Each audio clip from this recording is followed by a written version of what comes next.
Good morning, everyone. I just wanted to introduce to you our leading, in my opinion, the leading town planner in New South Wales at the moment, George Karavanas. There's been some changes that have come through from the state government, re the SEPs. I'm not going to pretend to know all these analogies. I don't. I'm just a real estate agent, but there's a lot of changes coming through, a lot of questions coming through. And I thought I'd get the best person on the job to try and explain some of them.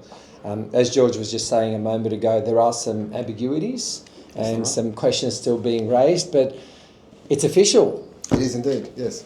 It was gazetted by the Minister last Friday. So last Friday morning it became law, which means that it falls into a state government policy, which is the housing policy.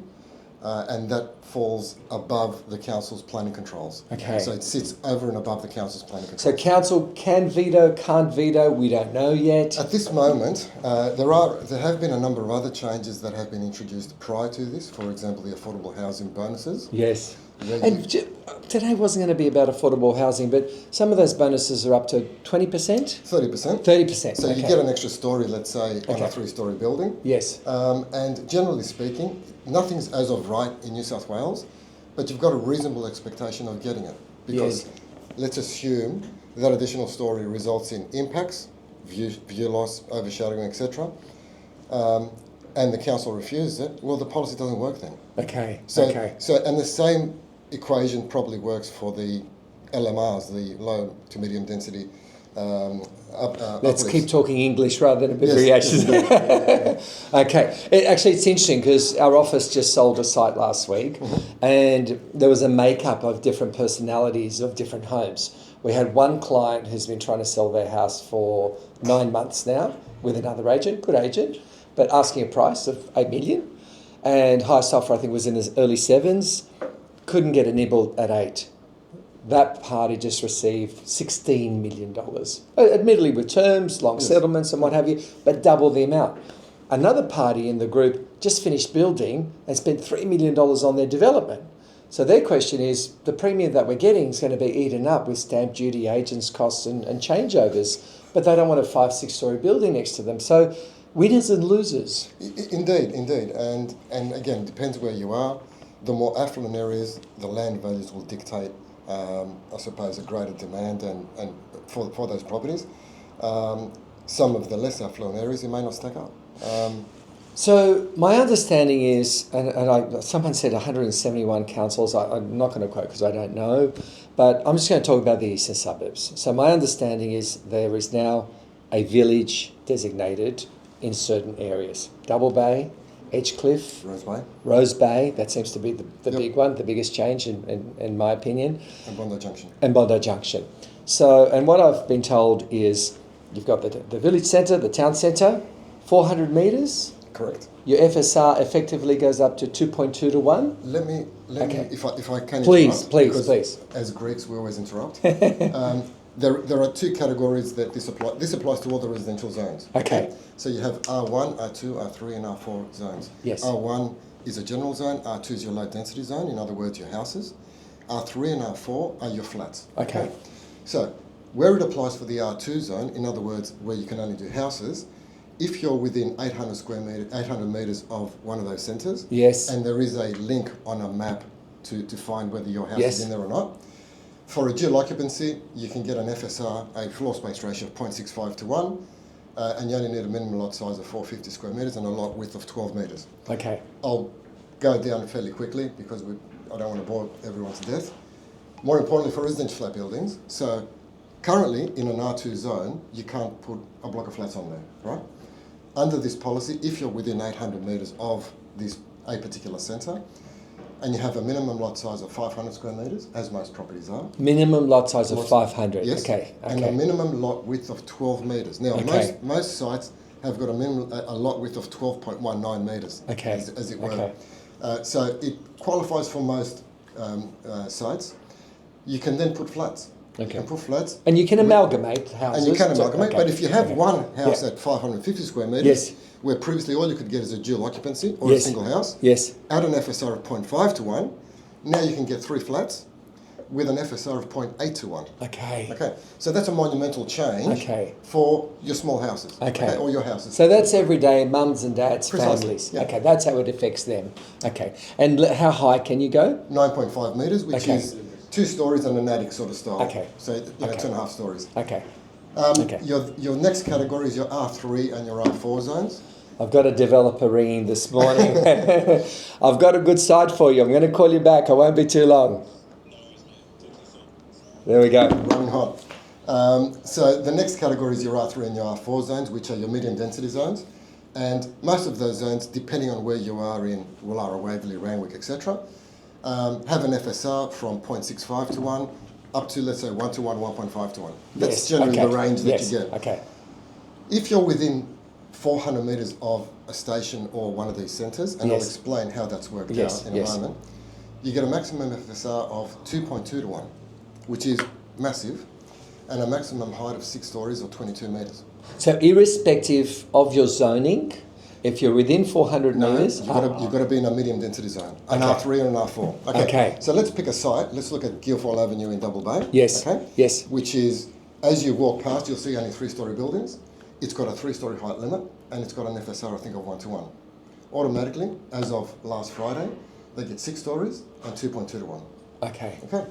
Off the bat. Right. Now, the properties outside of that 400 still get a bonus. Okay. So between 400 and 800, they get a maximum FSR of 1.5, which is still very high, and 4 stories as opposed to 6. Okay. So that's still pretty good for your fringe areas. And if you're R1 within the 400 or 800, you still get the uplift? If you're R1, you get the uplift as you would for the lower density zones. Okay. Okay. The other good thing about the R3 and R4 zones, currently under the current controls of the council, the LEP in other words, you have a minimum lot size for residential flat buildings of 700 square metres. So a lot of you have probably gone around and trying to find a site. Yep. Someone's selling it. It's 650 square metres, Yes. R3 zone. They ring me, can I do a residential flat building? I'll say no, because Yes. it doesn't meet the minimum lot size. This is now switched off under this step. Okay. So there's no minimum lot size or minimum width for the R3 zones. For the And R3 zones. As I said, for the R2 there is, Yes. for the R2 there isn't. For So the just to R3 recap, there isn't. R3, you can now do what and what? R3, you could always do flats. Yes. So that's all. The uplift applies to the FSR. So if you're within 400, you get 2.2 to 1. If you're outside the 400, you get 1.5 to 1. Height-wise, if you're within the 400, you get 6 stories. Outside the 400, you get 4 stories. Okay. So And if you're not in a town centre, let's say you're in Bondi, for example. Yes. They didn't get the station, let's say, the Yep. village centre. Will these come into play in terms of changes to R2 and R3? No, they don't. So Okay. there's absolutely no change. If you've missed out by one street Yes. in your 800, Yes. there's no bonus. Now, Right, okay. is there an argument that you may use to say that, you know what, all that area is getting up to 4 stories, I should be able to get a little bit more floor space? Yes. Maybe there is. If you can pick a good town planner that can put that argument, Uh-huh. there's got to be someone around. Yes. But strictly speaking, you Yes. don't get an uplift. Okay. The other important consideration is that the centres themselves don't get an uplift. Okay. So if you're in Double Bay Centre, where we're sitting right now, this area's got a 4-storey height limit. Yes. Okay. That doesn't change in any way. There are other provisions that are changing as we speak, Okay. which are Another podcast. another indeed. But that doesn't change whether it's this centre or indeed Rose Bay, Bondi Junction, etc. Okay. Which is anomalous to some extent, because you might say you've got 4 stories in Double Bay Centre, Yes. and you've got 6 stories on Guilford Avenue. Yes. So, yes. so there is that hierarchical anomaly. Okay. It's interesting because we were just having a comment about things that are happening around the world, and we have this, we don't want to be the Gold Coast mentality in Sydney, so to speak, but a lot of those high rises are quite common throughout. Well, I mean, this is the issue that I have with Sydney, and I suppose some NIMBY groups, that, you know, the moment you talk about 3 or 4 or 5 stories, it's high rise, and in my view it's not. 6-storey buildings are not offensive. If we go around the world and we look at some of the most beautiful cities, Rome, Paris, etc., 6 stories is not uncommon, and you might have 6 stories plus a couple of stories in a mansard and everything else, and you've got some of the most beautiful buildings. Designed well, I think that can work. Yeah. Yeah, it's interesting. Approximately 25 years ago, we went through some changes that I recall in the Rose Bay area, in particular, Yes. from residential to A to B, so to speak. And I remember saying to my employer at the time, "Oh my God, this is going to affect so many people's lives. There's going to be an oversupply." And it just became the norm. Yeah, indeed. I guess there's a lot of things for different people to think about. There's going to be a lot of misinformation. Now more than ever, you need someone like yourself. How are you going to cope with all this inquiry? I have no idea. Yes. I need to get more batteries for my phone. Yes. Because it runs flat. But listen, it's an exciting time. It's probably the greatest planning change that I've ever seen. Yeah.